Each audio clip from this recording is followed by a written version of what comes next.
وہ سمجھے گا عظمت مصطفیٰ کیا ہے، وہ سمجھے گا کہ ہم کو صحابہ کی عزت کرنی چاہیے، ہم کو ماں کا احترام کرنا چاہیے، ہم کو باپ کا احترام۔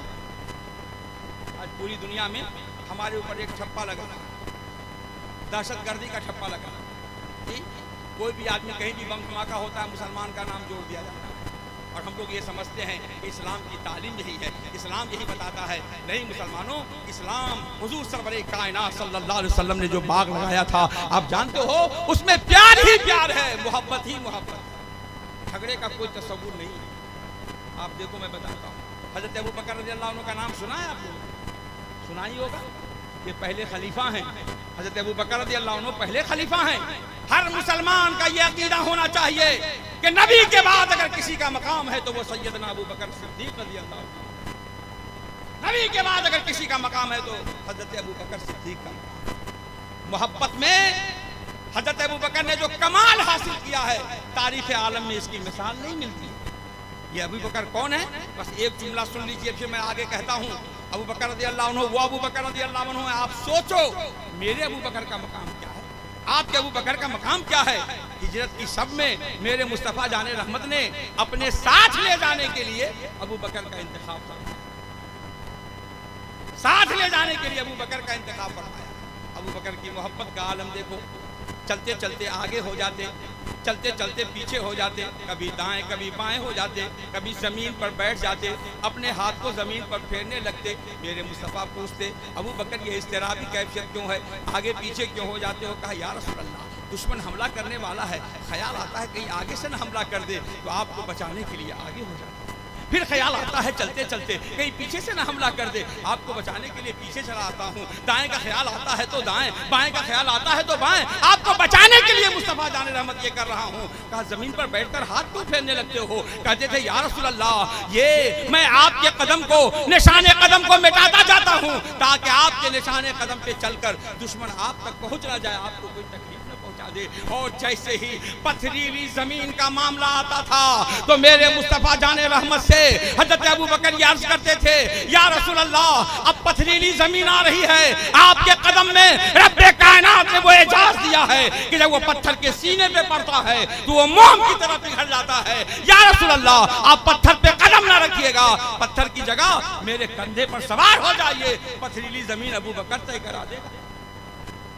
میرے سرکار ابو بکر کے کندھے پہ سوار ہو جاتے ہیں۔ میں نے کہا ابو بکر تمہارے دوست پہ مصطفیٰ جان رحمت سوار ہو کر تمہارے دوست کو تو عرش معلّہ کا ہم پلہ بنا دیا، میرے مصطفیٰ جان رحمت سوار ہو رہے ہیں، یہ ابو بکر کا دوست معلّہ، یہ دوست مبارک ہے جی، کسی کے بھی دوست پر میرے مصطفیٰ سوار نہیں۔ تاریخ یہ بتاتی ہے کہ ایک مرتبہ حضرت علی رضی اللہ عنہ سے کہا اے علی دیکھو نا یہ خانہ کعبہ کے اوپر جو بت وغیرہ رکھے ہوئے ہیں اس بت کو تم کو ہٹا دینا ہے۔ کہا یا رسول اللہ کیسے ہٹاؤں؟ تو کہا تم میرے کندھے پہ سوار ہو جا، میرے کندھے پہ سوار ہو جا اور بتوں کو ہٹا دے۔ تو حضرت علی رضی اللہ عنہ نے کہا یا رسول اللہ یہ تو گستاخی ہوگی، میں آپ کے کندھے پہ سوار ہو جاؤں؟ ایسا کیجئے نا آپ میرے کندھے پہ سوار ہو جائیے جی، اور آپ کو تو کندھے پہ سوار ہونے کی ضرورت بھی نہیں ہے۔ یا رسول اللہ آپ جب آسمان کے چاند کو انگلی کا اشارہ کر کے چاک کر دیتے ہیں، آسمان کے ڈوبے ہوئے سورج کو انگلی کے اشارے سے آپ باہر کر دیتے ہیں تو آپ اشارہ کریں گے یہ کچھ سارے خود بخود باہر ہو جائیں گے آقا، لیکن اس میں تو کہا نہیں میں دنیا والوں کو تمہارا مقام بتانا چاہتا ہوں، آؤ میرے کندھے پہ سوار ہو جا۔ کہا کہ آپ ہی میرے کندھے پہ سوار ہو جائیے۔ تو میرے مصطفیٰ فرماتے ہیں علی تم بڑے طاقتور ہو، یہ بالکل صحیح ہے، چشمے زدن میں در خیبر کو اکھاڑ پھینکو گے یہ بالکل صحیح ہے، لیکن نبوت کا بوجھ تم اپنے کندھے پہ برداشت نہیں کر سکتے، اس لیے میں تمہارے کندھے پہ نہیں چڑھوں گا، اور تم میرے کندھے پہ چڑھ جاؤ۔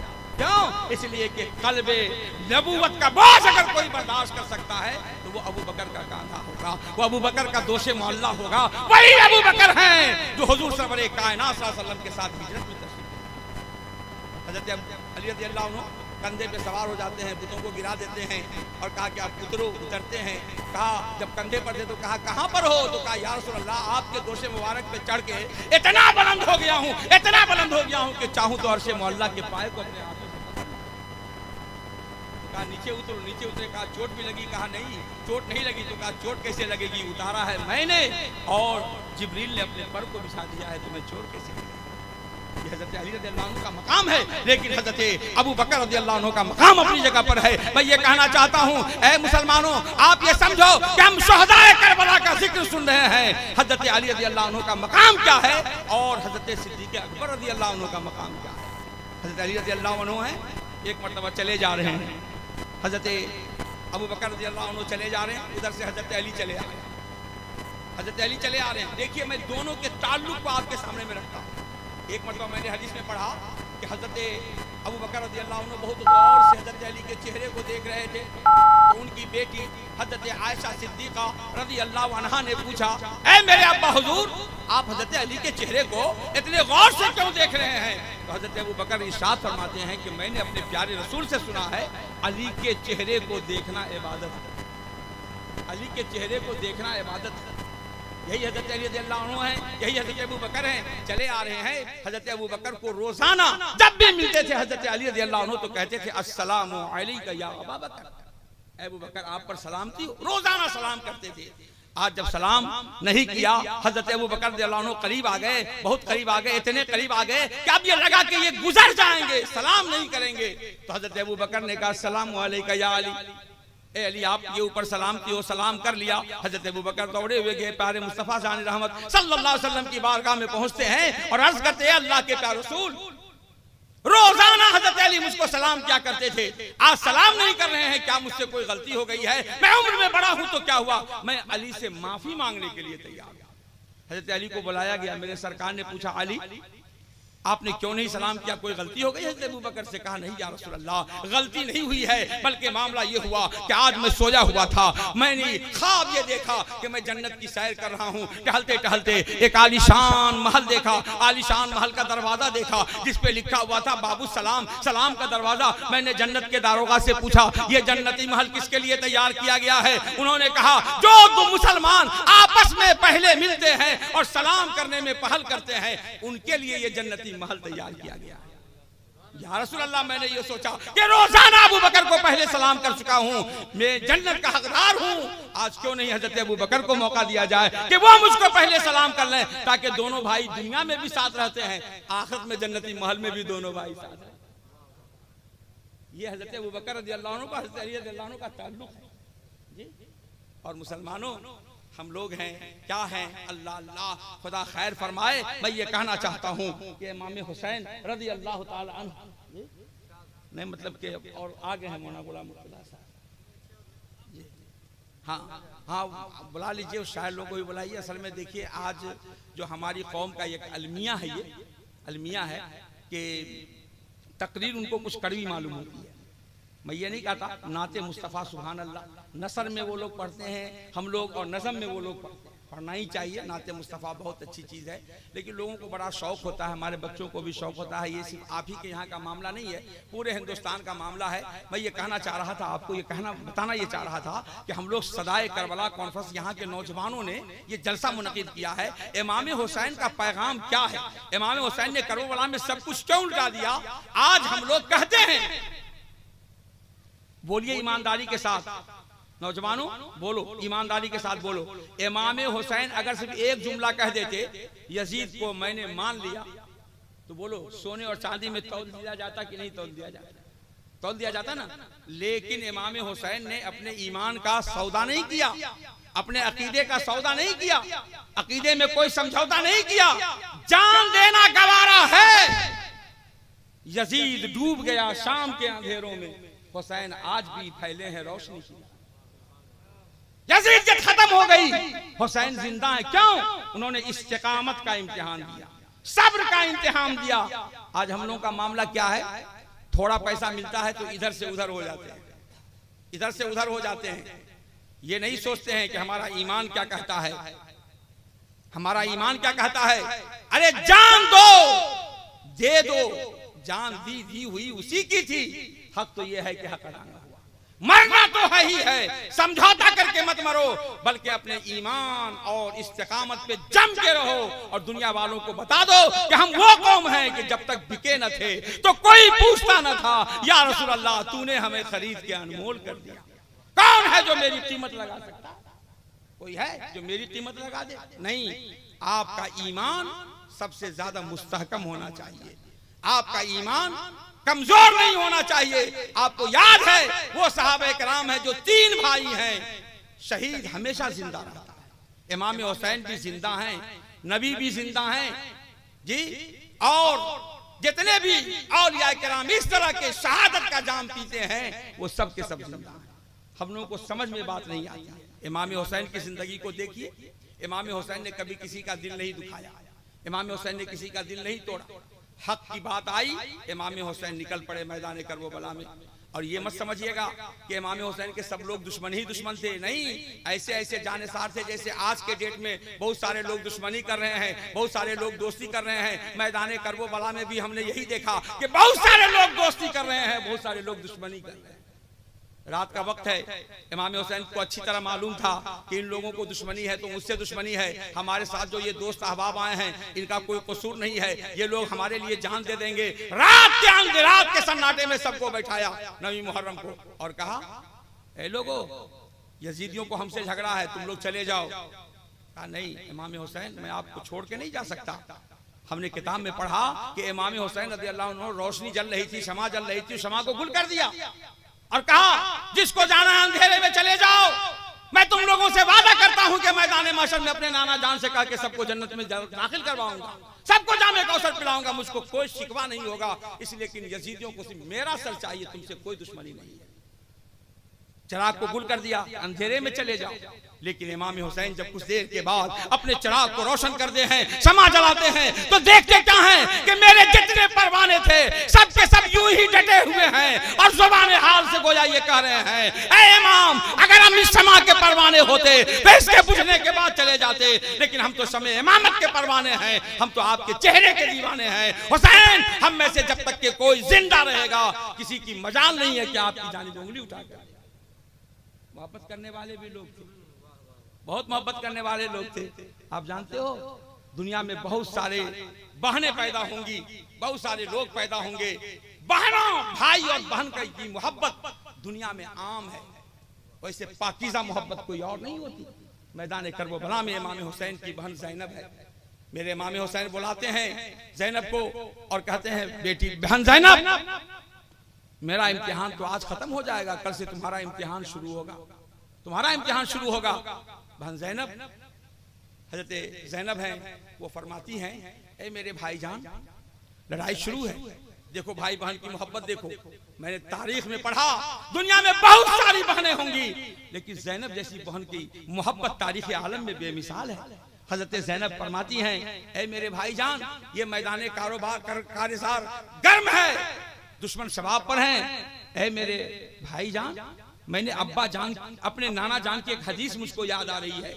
کہا وہ کیا حدیث ہے بہن؟ تو فرماتی ہیں کہ صدقہ بلاؤں کو ٹال دیتا ہے، الصدقۃ رد البلا، صدقہ بلاؤں کو ٹال دیتا ہے۔ کہا کہ ہاں یہ تو میرے نانا جان کی حدیث ہے، یہ تو معلوم ہے نا آپ لوگوں کو بھی حدیث، صدقہ بلاؤں کو ٹال دیا کرتا ہے۔ آپ کو بھی جب کوئی مصیبت آئے تو آپ مصیبت میں گھبرائیے مت، بلکہ اللہ کی راہ میں کچھ صدقہ کر دیجئے، اللہ صدقہ سے بلاؤں کو ٹال دیا کرتا ہے۔ حضرت داؤد علیہ السلام کا زمانہ تھا، ایک نوجوان بیٹھا ہوا تھا، حضرت اسرائیل علیہ السلام آئے اور کہا کہ اس نوجوان کی 6 دن کے بعد موت ہو جائے گی۔ کہا کہ تم تو نوجوان ہو، 6 دن کے بعد مر جاؤ گے۔ تو وہ چلا گیا اور ایک غریب آدمی کو بھرپور کھانا بھی کھلایا، جو پیسہ تھا سب اس کو دیا۔ اس کے بعد 6 مہینہ کے بعد حضرت داؤد علیہ السلام دیکھتے ہیں کہ وہ نوجوان بازار میں ٹہلتا ہوا نظر آ رہا ہے۔ جب اسرائیل سے ملاقات ہوئی کہا کہ تم نے تو کہا تھا کہ یہ 6 ہی دن زندہ رہے گا، یہ تو 6 مہینہ ہو گیا۔ تو کہا حضور یہ گیا یہاں سے اور غریب کو بہت صدقہ دے دیا، اللہ تبارک و تعالیٰ نے صدقے کو قبول فرما لیا اور اس کی عمر کو 60 سال کر دیا۔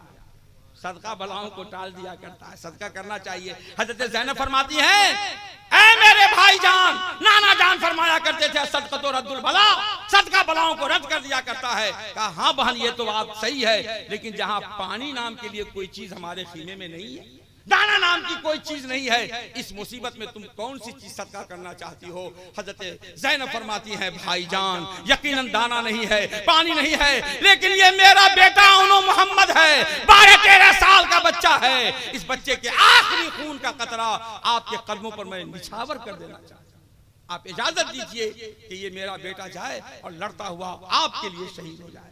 اللہ اکبر، یہ اونو محمد ہے۔ آپ خود غور فرمائیے، 12-13 سال کا بچہ ہے، امام حسین کے آنکھوں میں آنسو آئے اور کہنے لگے کہ بہن کیسی بات کرتی ہو، یہ وہ میرا بھانجا ہے جس کی انگلی تھام تھام کر میں نے بڑا کیا ہے، گود میں پلایا ہے، گود میں کھلایا ہے، اور میں اس لڑائی کا حال جانتا ہوں، یہاں سے جائے گا تو زندہ واپس نہیں آئے گا، میں کس منہ سے کہہ دوں، کس منہ سے کہہ دوں کہ اس کو تم لڑائی میں جانے کی اجازت دے دو؟ لیکن حضرت زینب ہیں، فرماتی ہیں کہ نہیں نہیں، دنیا کیا کہے گی، اے میرے بھائی جان، میں اپنے نانا کو کیا منہ دکھاؤں گی میدان محشر میں؟ جب میرے نانا کا سامنا ہوگا تو میں اس اونو محمد کو فخر کے ساتھ پیش کروں گی کہ میں نے اپنے بھائی کے قدموں پر اس کی جان کا نذرانہ پیش کر دیا تھا۔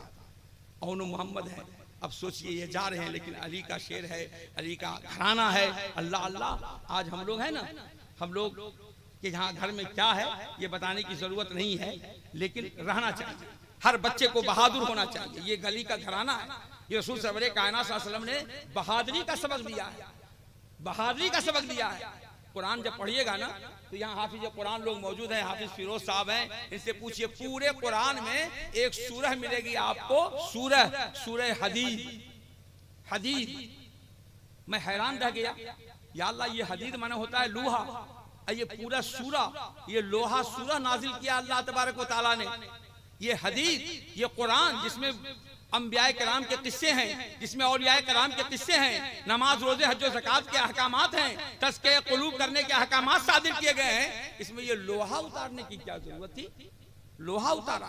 سورہ حدید اس میں قرآن میں ہے، 27واں پارہ میں غالباً ہے جی، سورہ حدید ہے، پورا حدید لوہا۔ ہم نے کہا اللہ اللہ، یہ مسلمانوں کے لیے لوہا اتارا گیا ہے جی۔ اسی لوہا پہ عمل کر کے قوم اتنی طاقتور بن چکی ہے، اتنی طاقتور بن چکی ہے کہ وہ قوم کہتی ہے آنکھیں دکھاؤ گے تو آنکھیں نکال لوں گا، بولو گے میرے خلاف تو زبان کو گدی سے کھینچ لوں گا، اسی لوہے پہ عمل کر کے۔ لیکن ہم اپنے گھروں میں، ہمارے پاس کچھ نہیں، ہمارے پاس کوئی سامان نہیں، کچھ نہیں ہے۔ اے مسلمانوں، کہنا یہ چاہتا ہوں کہ بہادر بنو۔ سنو، صدائے کربلا یہی ہے کہ حق کے لیے جان کا نذرانہ دینا پڑے تو یہ نہ دیکھو کہ یہ میرا چھوٹا بھائی ہے، یہ نہ دیکھو کہ میرا چھوٹا بیٹا ہے، یہ نہ دیکھو کہ میرا بوڑھا باپ ہے۔ نہیں، اسلام کو اگر خون کی ضرورت ہے، جوان کے خون کی ضرورت ہوگی تو ہم علی اکبر کی شہادت کو یاد کر لیں گے، علی اکبر کی طرف اپنے جوانوں کو پیش کر دیں گے۔ اگر بچپنے کے خون کی ضرورت ہوگی تو علی اصغر کے بچپنے کو یاد کر لیں گے، اگر بوڑھے کے خون کی ضرورت ہوگی تو اے حسین ہم تمہارے خون کو یاد کریں گے۔ اور میدان کربلا میں جس استقامت کا سبق امام حسین نے دیا ہے، تاریخ عالم میں اس کی کوئی مثال نہیں۔ لوگ کہتے ہیں بہت سارے لوگ شہید ہوئے، شہید الشہداء ان کو نہیں کہا گیا۔ بڑی دردناک شہادتیں ہوئی لوگوں کو، ہوئی ہے کہ نہیں ہوئی؟ منصور تھے، انا الحق کہتے تھے، منصور کہتے تھے انا الحق، مولانا لوگوں نے فتویٰ دیا اس کو پھانسی دے دیا، پھانسی دے دی گئی، قتل کر دیا گیا تو سر سے الگ آواز آئی، خون کے ایک ایک قطرے سے آواز آتی تھی انا الحق۔ بادشاہ سے کہا کہ یہ تو خون بھی بول رہا انا الحق، اب کیا کیا جائے؟ مولانا لوگوں نے فتویٰ دیا اس کی بوٹی بوٹی کر دو، سب کی بوٹی بوٹی کر دی گئی، ہر بوٹی سے آواز آتی تھی انا الحق، آواز آ رہی ہے۔ اب کیا کیا جائے گا؟ تو کہا اس کو جلا ڈالو۔ جلانے کے بعد جلا دیا گیا، تو کہا اب کیا کیا جائے؟ کہا دریائے دجلہ میں اس راکھ کو پھینک دو۔ لوگ اس کی راکھ کو لے کے جا رہے تھے دریائے دجلہ میں پھینکنے کے لیے، اور منصور کا جو ایک مرید تھا وہ دوڑے ہوئے چلے جا رہے تھے، ان کے گھر پہنچے اور ان کا ایک قمیص لیا، اور جیسے ہی ان لوگوں نے دریائے دجلہ میں ان کے جلے ہوئے راکھ کو ڈالا ہے، دریا کے اندر تموج پیدا ہوا، موج پیدا ہوا، سونامی لہر کی طرح دریا ابلنے لگا۔ وہ مرید آتا ہے اور حضرت منصور کے قمیص کو اس کے پانی کے اندر، اس دریا کے اندر ڈال دیتا ہے، دریا تھم جاتا ہے۔ لوگوں نے کہا سب لوگ ادھر بھاگ رہے تھے، تم حضرت کے گھر کیوں بھاگ رہے تھے؟ کہا حضرت نے مجھ سے پہلے ہی کہا تھا لوگ مجھ کو پہلے قتل کریں گے، بوٹی بوٹی کریں گے، اس کے بعد مجھ کو جلائیں گے، اور جب مجھ کو جلانے کے بعد اس کی راکھ کو دریائے دجلہ میں ڈالیں گے تو جانتے ہو ایک ایسا موج اٹھے گا کہ سارے ملک کو تباہ کر دے گا۔ میں تباہ ہی نہیں چاہتا، میرے کرتے کو لے آنا، دریائے دجلہ میں ڈال دینا، وہ موج ختم ہو جائے۔ یہ اللہ والے ہوتے، اللہ والا جو شہید ہوتا ہے وہ مر کے بھی مرتا نہیں ہے جی، مر کے بھی مرتا نہیں ہے۔ تو زندہ ہے واللہ، تو زندہ ہے واللہ، میری چشمے عالم سے چھپ جانے والے۔ ہم امام حسین کو بھی زندہ ہی مانتے ہیں۔ امام حسین کو آج بھی اگر محبت سے یاد کر لو تو ہمارے مصیبتوں میں کام بھی آتے ہیں۔ ہزاروں واقعات ہیں کہ لوگ جنگل میں پھنسے ہوئے امام حسین کو یاد کرتے ہیں تو غیبی مدد فرماتے ہیں۔ امام حسین رضی اللہ عنہ اپنے گھروں میں یہ محرم کا مہینہ ہے، ہم لوگوں کو امام حسین سے سبق لینا ہے، ان کی سیرت سے سبق لینا ہے۔ یہ جو جلسہ کر رہے ہیں ہمارے نوجوان، قابل صد مبارکباد ہیں۔ صدائے کربلا کانفرنس کر کے بہت سارے جلسوں میں نے شرکت کیا، شہدائے کربلا کانفرنس اور یہ صدائے کربلا کانفرنس، ماشاءاللہ یہاں کے پڑھے لکھے بچے ہیں۔ صدائے کربلا، کربلا کی یہ آواز ہے، کربلا ہمیں آواز دے رہی ہے۔ کیا آواز دے رہی ہے؟ لوگوں، حق کے لیے جان کی پرواہ مت کرنا، سودا مت کرنا۔ یہ وہ زمانہ ہے جہاں لاکھوں میں آپ کو خرید لیا جائے گا، کروڑوں میں خرید لیا جائے گا۔ بہت سارے لوگوں کو حضرت پیسہ دے دیا جاتا ہے، وہ قادیانی ہو جاتا ہے، مکان بنا دیا جاتا ہے۔ اور آج کل کے نوجوان ہیں، نہیں، نوجوانوں کو سوچنا چاہیے کہ جو جان مانگو تو جان دیں گے، جو مال مانگو تو مال دیں گے، مگر یہ ہم سے نہ ہو سکے گا، نبی کا جاہو جلال دیں گے۔ اگر تم نے اپنے عقیدے کا سودا کر لیا تو پھر کس کام کا مسلمان رہا؟ تمہیں معلوم نہیں ہے کہ 3 نوجوان چلا جا رہا تھا، 3 نوجوان چلا جا رہا تھا، تینوں کو ہرقل اعظم نے گرفتار کر لیا اور کہا عیسائی بن جاؤ، سونے میں تول دیے جاؤ گے۔ تینوں نے کہا ہرگز نہیں، ہرگز نہیں، میں ایمان کا سودا نہیں کر سکتا۔ تو کسی نے مشورہ دیا کہ ایسا کرو نا، ایسا کرو، کھولتے ہوئے تیل کا کڑاہ تیار کرو، ایک کو ڈالو، جب ایک جل جائے گا تو دوسرا اسلام سے پھر جائے گا۔ ڈالا گیا پہلے کو، کہا دیکھا تم نے بڑے بھائی کا انجام، اسلام سے پھر جاؤ ورنہ تم دونوں کا یہی انجام ہوگا۔ تو اس نے کہا سنو، ارے میں تو یہ دیکھ رہا ہوں کہ میرا بھائی کھولتے ہوئے تیل میں مسکرا رہا ہے اور مجھ کو آواز دے رہا ہے، ایک جان کیا ہزاروں جان اللہ نے دیا ہوتا تو ایک ایک کر کے میں قربان ہو جاتا، جلدی سے مجھ کو بھائی کے پاس پہنچا دو۔ اس کو بھی ڈال دیا، وہ بھی مر گیا۔ تیسرا بھائی جو تھا اس کی داڑھی اور مونچھ کے بالیں نکل رہے تھے، جوان تھا، ایک وزیر کو رحم آیا، کہا کہ اس کو میرے حوالے کر دیجئے نا، 40 دن کے اندر اس کا ایمان آپ کے حوالے کر دیا جائے گا۔ سنو نوجوانوں، آج ہم لوگ کہتے ہیں ہم قرآن، امام حسین نے قرآن بچایا، یقیناً قرآن بچایا۔ قرآن سے ہمارا رشتہ کیا ہے؟ قرآن سے ہمارا تعلق کیا ہے؟ جی ہمارے یہاں شادیاں ہوتی ہیں، ہم اپنے بچوں کی شادیاں کرتے ہیں، تو شادی میں ہم لوگ سب سے پہلے پوچھتے ہیں مال کتنا دو گے، کتنا مال دو گے، بولو۔ کبھی نہیں پوچھا، کبھی نہیں پوچھا کہ جو لڑکی آ رہی ہے میرے گھر میں وہ قرآن پڑھتی ہے کہ نہیں پڑھتی ہے، وہ نماز پڑھتی ہے کہ نہیں پڑھتی ہے، اس کے ہونٹوں پہ قرآن کی تلاوت رہتی ہے نہیں، یہ سب کوئی بایو ڈاٹا نہیں لیا، بس ایک کے بایو ڈاٹا ہے، کتنا مال دو گے، بولو۔ سنو، وہ نوجوان لڑکا ہے، وہ کہتا ہے، وزیر کہتا ہے اس کو 40 دن کے لیے میرے حوالے کر دیجئے، اس کا ایمان آپ کے حوالے ہوگا۔ لڑکے کو قید میں بند کر دیا جاتا ہے، رات کا سناٹا ہے، وہ وزیر اپنے جوان سال بیٹی کو کہتا ہے اے میری بیٹی، تمہارے حسن کے برتے پر میں نے ایک بہت بڑا کام اپنے سر لے لیا ہے۔ کہا وہ کون سا کام ابا؟ کہا ایک نوجوان لڑکا ہے، اس کے ایمان کو چھیننا ہے، وہ اسلام کا ماننے والا ہے اور اس کو اسلام سے الگ کر کے اپنے مذہب میں داخل کرنا ہے۔ کہا 40 دن کا ٹائم آپ نے لیا؟ ارے وہ تو 2-3 دن کا معاملہ تھا، آپ کو معلوم نہیں ہے کہ میرے حسن کے چرچے پورے روم میں پھیلے ہوئے ہیں؟ کون نوجوان ہے جو میرے حسن کی ایک جھلک دیکھنے کے لیے میرے گلی کے 100 پھیرے نہیں لگا؟ اتنا ٹائم لے لیا آپ نے۔ کہا کہ بیٹی تم کو معلوم نہیں ہے کہ کس قوم کا بچہ ہے، کس قوم کا نوجوان ہے، تمہیں معلوم نہیں ہے، جاؤ۔ اب ختم کر رہے ہیں بابا، بلائیے ان لوگوں کو، آئے ہوئے ہیں۔ آخری بات میں کہہ دوں، اس حدیث کو نقل کر دوں جی، حضور سرور کائنات صلی اللہ علیہ وسلم کا یہ غلام ہے، نوجوانوں یہ غلام ہے، یہ غلام 40 دن کے لیے قید میں ہے۔ پہلی رات جب وہ لڑکی دولہن کی طرح بن سمر کر اس کے کمرے میں جاتی ہے تو وہ کیا دیکھتی ہے کہ وہ لڑکا کچھ پڑھ رہا ہے، ہونٹ اس کے ہل رہے ہیں، کبھی رکوع میں جاتا ہے، کبھی سجدے میں جاتا ہے۔ اس نے سمجھا کہ آج یہ کچھ منتر پڑھ رہا ہوگا۔ دوسرے رات آئی، تیسری رات آئی، چوتھی رات آئی، 5ویں رات آئی، لڑکے کے اوپر کوئی اثر نہیں ہے، لڑکے اپنے کام میں لگا ہوا ہے۔ لڑکا جب 40ویں رات ہوتی ہے تو وہ لڑکی یہ سوچ کر جاتی ہے آج وہ نہیں بولے گا تو میں بولوں گی۔ جیسے ہی وہ لڑکا جاتا ہے تو وہ کہتی ہے اے لڑکے، بہت سارے اندھے ایسے ہوتے ہیں جس کی آنکھ کھلی ہوتی ہے مگر آنکھ دیکھتی رہتی ہے، وہ دیکھتا نہیں ہے، آنکھ کھلی رہتی ہے، کہیں تم اسی قسم کا اندھا تو نہیں ہے؟